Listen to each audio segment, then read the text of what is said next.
God, and we receive it from them, and that without them, we should have no knowledge of it. Matod ni Martin Luther, mapugos kayo kita sa pag-angkon. Noon sa nga ang Katoliko ang naghupot sa Biblia. Kung wala pa ang simbahang Katoliko, wala kita'y kabangkaagan sa Biblia. Palakpakan natin. Mo nang nganong dili yun mag-research ang protestante sa history sa Bible? O yun na silang importante din naman ang history sa Bible. Ang importante, kanang soul niya sa Bible. O ang mga laing tinuuhan, wala yun na himong kontribusyon. Nining Biblia. Bisang period. Bakit sila natin? Ang pagkakang Bible, kung nga man lagi sa Bible, sipit-sipit pa rin sila. Hindi ba kung tubagan na? Nanong na sila yung Bible, kaya namalit sila sa bookstore. Meaning, dawat limpyo sila.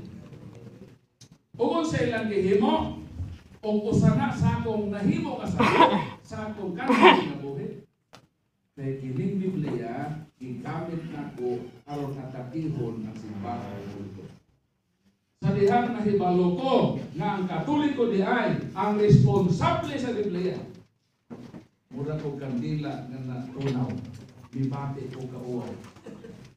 Giunay na ko ang simbahan na nagtulo sa Bible.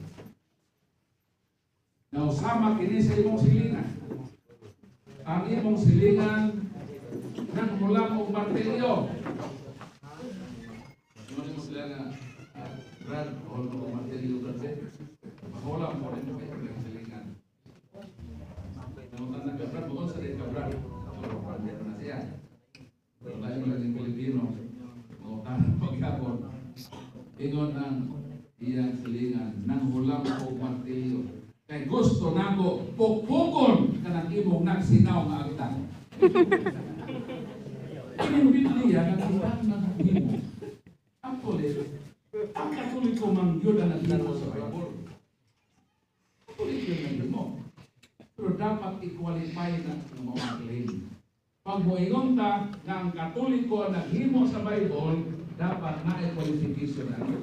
Anong ikaman naghimo? Saan sa pampaali ka naghimo? The word made and created has four definitions. Ang word ba nga himo or mukna, duha meaning ana. Number one meaning, made and create, ang first meaning is from nothing to something. Itawag na sa Latin, ex nihilo. O ang Diyos ang makamugna ana. Panginoon sa Ginoo, motongha ang adlaw. From nothing. Buto. So ang Ginoo, siya ang makahimuan ng from nothing to something. Pero ang Ginoo, may gamit sa creation na tinawag from something to something. Asa man mabasa? Genesis 2:7. May kuhang Ginoo yuta from something, di ba? Nasiya material. Ihimon niyang tao, murag pangkay, murag binatay ka na sa Solomon, way kinabuhi. Ihoy pan sa Diyos ang duha ka buho sa iyang ilong. Munang tanawa yung katapan, tanawa ilang mahilog yung inom ako.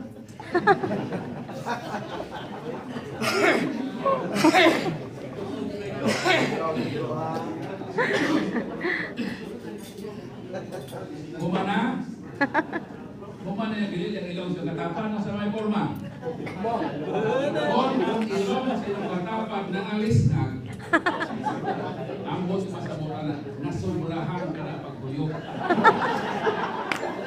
Muli kini ako ilong, alis na ko na kamay, sumurahan po diba? Kung magpasalamat na taliwa sa pag-alis na sa itong ilong, ay importante mawalian ang pagkanaap yung pagkanaap. Ito lang imong ilong walay bangag, mula nagkuba. Salamat sa Ginoo nga taliwa sa kaplatno sa akong ilong, na ay bangag, makaginhawata o makahimaya ta sa atong magbubuhat. So ang Ginoo migamit ang duha ka definisyon sa word nga made and